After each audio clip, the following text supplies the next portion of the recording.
Hello everyone, in this video I'll show you how to sell players in Dream League Soccer. This will be a step-by-step guide, so follow along. Just before we do begin with this video, don't forget to like the video, subscribe to the channel with all notifications on, and if you do have any questions during the video, don't forget to comment down in the comment section down below, and I'll happily answer them for you.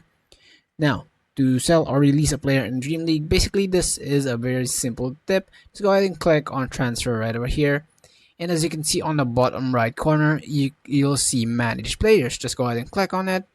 In this section, basically, just go ahead and tap on the specific player you want to remove from the team.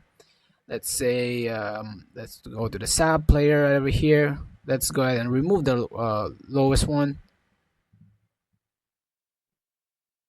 Click on it and release player. As you can see, goalkeeping. LB a goalkeeping coach, that will be on you. Basically, that is the transfer or the sell.